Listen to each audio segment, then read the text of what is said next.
চায়ের আড্ডার আজকের সেশনে আপনাদের স্বাগতম। আমি মাসুদ। আর আজকে আমরা কথা বলবো রাশিয়ান ফেডারেশনে স্থায়ী বসবাস, পিআর কিংবা পার্মানেন্ট রেসিডেন্ট নিয়ে।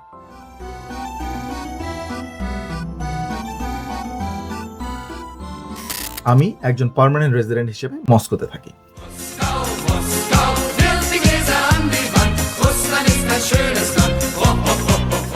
আজকের গল্পটা শুরু হয়েছিল আমার মোহাম্মদপুরের ভাড়া বাসায়। দিনটা শুক্রবার। দুপুরের ভাত খেয়ে একটা সিগারেট জ্বালানো উচিত হবে কি হবে না এটা যখন ভাবছি, ঠিক এমন সময় মোবাইল ফোনে ভাইব্রেশন। আমার শিক্ষকের কল। আমি ফোনটা ধরলাম। এক লাইনে কুশল বিনিময়ের পর আমার শিক্ষক আমার দিকে প্রশ্ন ছুড়ে দিলেন, মাসুদ, রাশিয়া পিএইচডি করতে যাবো নাকি? রাশিয়া খুব সুন্দর দেশ।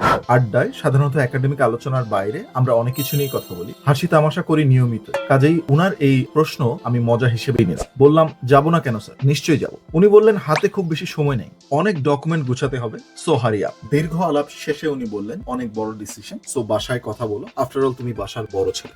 উনি ফোন রাখার পরে আমার হুশ হলো যে এতক্ষণ যে কথা হচ্ছে নো জোক, এটা সিরিয়াস কথা। তার মানে এবার আমার ভাবার পালা। তবে যাক, সেটা অন্য আরেকটা গল্প, সেটা অন্য আরেক দিনের আড্ডায় বলবো। আজকের আলোচনার বিষয় হচ্ছে রাশিয়ান ফেডারেশনে স্থায়ী বসবাস বা পার্মানেন্ট রেসিডেন্ট। রাশিয়ান ভাষায় যাকে বলে ভিদনা জিতেলসভা, এই যে এটা নীল রঙের এই পার্মানেন্ট রেসিডেন্ট আপনাকে একজন রাশিয়ান নাগরিকের মতো সমস্ত সুযোগ সুবিধা দেবে। তার মানে আপনি এখানে স্থায়ীভাবে বসবাস করতে পারবেন, আমৃত্যু, গাড়ি কিনতে পারবেন, বাড়ি কিনতে পারবেন, জমি কিনতে পারবেন, শহর, নগর, বন্দর, রাশিয়ার সমস্ত জায়গায় আপনার বসবাস নিশ্চিত করবে এটি। তবে আগে বলে রাখি, পাসপোর্টের মতো দেখতে হলেও এটা কিন্তু পাসপোর্ট। একজন রাশিয়ান নাগরিকের মতো সমস্ত সুযোগ সুবিধা পেলেও একটা ব্যতিক্রম রয়েছে, আপনি প্রেসিডেন্সিয়াল ইলেকশনে ভোট দিতে পারবেন। স্থানীয় ইলেকশনে আপনি দাঁড়াতে পারবেন, প্রতিনিধিত্ব করতে পারবেন যদি জনগণ চায়, কিন্তু প্রেসিডেন্সিয়াল ইলেকশনে, অর্থাৎ পরবর্তীতে প্রেসিডেন্ট পুতিন যদি কোনো ইলেকশন করে, সেই ইলেকশনে আপনি চাইলেও তাকে ভোট দিতে পারবেন না। এই একটা বড় ব্যতিক্রম থেকে যায়। আরেকটা বড় ব্যতিক্রম হচ্ছে রাশিয়ান পাসপোর্টের যে সুবিধা, তার মানে রাশিয়ান পাসপোর্ট নিয়ে আপনি পৃথিবীর বিভিন্ন দেশে যে ভিসা ছাড়া এন্ট্রিগুলো পান, সেটা এখানে আপনি পাচ্ছেন না।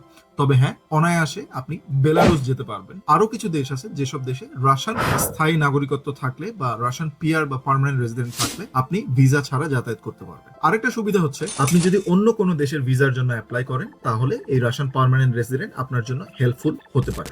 এখন কথা হলো যে একজন বাংলাদেশী হিসেবে কি কি উপায়ে আপনি রাশিয়ান পার্মানেন্ট রেসিডেন্ট নিতে পারেন আর আমি কিভাবে নিয়েছি। দেয়ার আর সেভারাল ওয়েজ, তবে বাংলাদেশীদের ক্ষেত্রে সমস্ত পদ্ধতিগুলো অ্যাপ্লিকেবল হয় না। বাংলাদেশীদের জন্য সবচেয়ে জনপ্রিয় পদ্ধতি দুইটা, তার মধ্যে এক নম্বর হলো একজন রাশিয়ান নাগরিকের সাথে বিয়ে। তবে আমি এই পদ্ধতিতে রাশিয়ান পার্মানেন্ট রেসিডেন্ট নেই।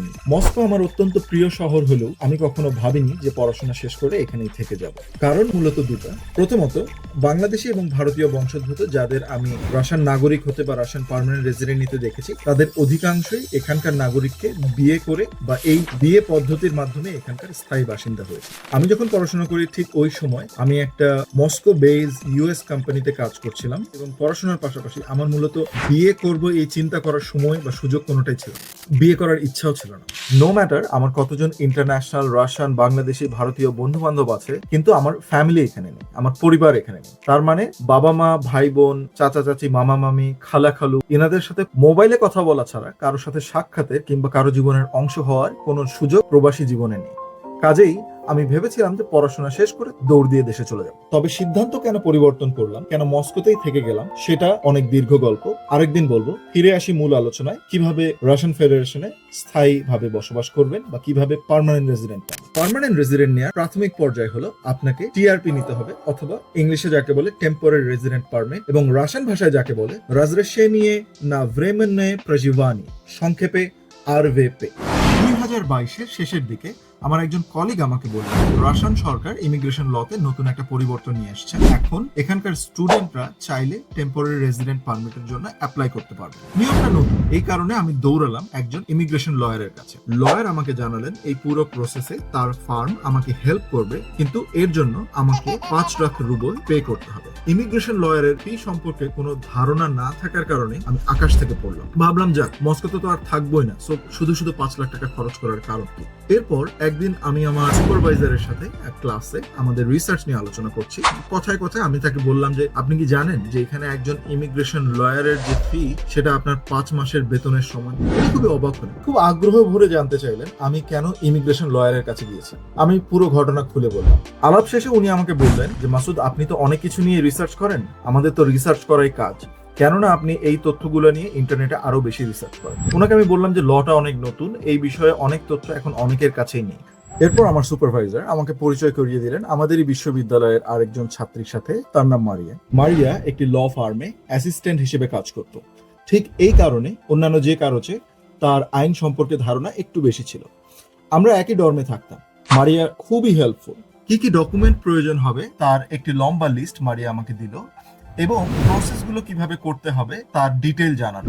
সাধারণত যে ডকুমেন্টগুলো আপনার প্রয়োজন হবে টিআরপি নেওয়ার জন্য সেটা মূলত এরকম: প্রথমত একটা পাসপোর্ট, এরপরে 2টি রঙিন ছবি, শরীরে ওষুধ ও সাইকোট্রপিক পদার্থের অনুপস্থিতির মেডিকেল সার্টিফিকেট, বিপজ্জনক সংক্রামক রোগের অনুপস্থিতির মেডিকেল সার্টিফিকেট, এইচআইভি নেগেটিভের মেডিকেল সার্টিফিকেট, মাইগ্রেশন কার্ড, বিশ্ববিদ্যালয়ের শিক্ষাকালীন অবস্থা সম্পর্কে 4-5টা ডকুমেন্ট, সেই সাথে অনেক গুরুত্বপূর্ণ হলো 2 দেশের পুলিশ ক্লিয়ারেন্স। এই পুলিশ ক্লিয়ারেন্স শুধু নিলেই হয় না, কয়েকটা স্টেপের মাধ্যমে সেটাকে ভ্যালিডেট করতে হয়।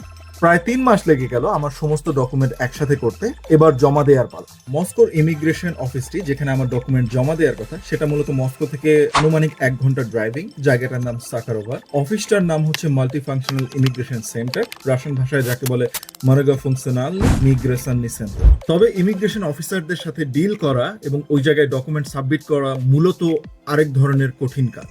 তার উপর ওখানে গিয়ে আবিষ্কার করলাম যে আমার নামের একটি ভুল রয়ে গেছে।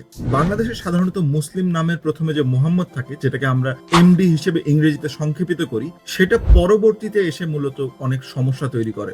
যেমন আমার সার্টিফিকেট এবং অন্যান্য জায়গায়, ইভেন আমার রাশিয়ান বিশ্ববিদ্যালয়ে এবং আমার পাসপোর্টের ট্রান্সলেশনে এমডি লেখার পরে একটা ডট ব্যবহার করতাম, কিন্তু পাসপোর্টে এই ডট দেওয়ার কোনো জায়গা নেই। শুধুমাত্র এই ডটের পার্থক্যের কারণে আমাকে অনেকগুলো ডকুমেন্ট পরিবর্তন করতে হয়। এই প্রসেসে প্রায় 6 মাস লেগে যায়, কিন্তু 6 মাস পরে হলেও নিজে নিজেই আমি আমার এই ডকুমেন্ট সাবমিট করতে পারি। সাবমিট করার পরে আমাকে তারা 2 মাসের মধ্যেই আমার পাসপোর্টে আরভেপে দিয়ে দেয়। এরপরে আমি মূলত আমার পড়ালেখা শেষ করি। বিশ্ববিদ্যালয়ে পড়ালেখা শেষ করার পর বিশ্ববিদ্যালয় থেকে যে সার্টিফিকেট পেলাম সেটা নতুন করে ব্যাংক স্টেটমেন্ট ও আনুষঙ্গিক কিছু কাগজ যোগ করে আমি চলে গেলাম আবার সেই ইমিগ্রেশন অফিসে, এবং এবার তারা খুব সহজেই আমার ডকুমেন্টটি গ্রহণ করলো এবং তার ঠিক 4 মাস পরে আমি আমার ভিদনা জিতেলসবা বা পার্মানেন্ট রেজিডেন্ট এখানে পেলাম। পুরো প্রসেসটা শুনতে সহজ মনে হলো, বেশ কঠিন। কারণ আপনি যখন একটা ডকুমেন্ট প্রসেস করতেছেন দেখবেন যে আরেকটা ডকুমেন্টের মেয়াদ চলে যাচ্ছে। এই সময়ের খেলাটাই মূলত আসল। আমি টেম্পোরারি রেসিডেন্ট নেওয়ার সময়কালীন বা পার্মানেন্ট রেসিডেন্ট নেওয়ার পরেও আমি এখানে বাংলাদেশি, ভারতীয় এবং পাকিস্তানি বেশ কয়েকজন স্টুডেন্টকে নিজে হেল্প করতে পেরেছি যাতে তাদের লয়ারের কাছে যেতে না হয়। আপনিও যদি রাশিয়ার একজন স্টুডেন্ট হন এবং আপনিও যদি এই টেম্পোরারি রেসিডেন্ট পারমিটের থ্রু পার্মানেন্ট রেসিডেন্ট নিতে চান এবং কোনো ধরনের ইনফরমেশনাল প্রয়োজন হয়, আমার সাথে যোগাযোগ করতে পারেন। এই নাম্বারে আমার ইমেল অ্যাড্রেস দেওয়া আছে, সেখানেও লিখতে পারেন। চেষ্টা করব সমস্ত প্রশ্নের উত্তর দেওয়া। কেন আমি পার্মানেন্ট রেসিডেন্ট নিয়েই থেকে গেলাম এবং কেন এখনো রাশিয়ান পাসপোর্টের জন্য আমি অ্যাপ্লাই করি, সেটা আরেকটা দীর্ঘ গল্প, সে নিয়ে আরেকদিন কথা হবে। আজকের চায়ের আড্ডা এ পর্যন্তই। আগামী চায়ের আড্ডায় আপনাদের সাথে আবার দেখা হবে, আবার কথা হবে কোনো এক বিষয় নিয়ে। সে পর্যন্ত ধন্যবাদ।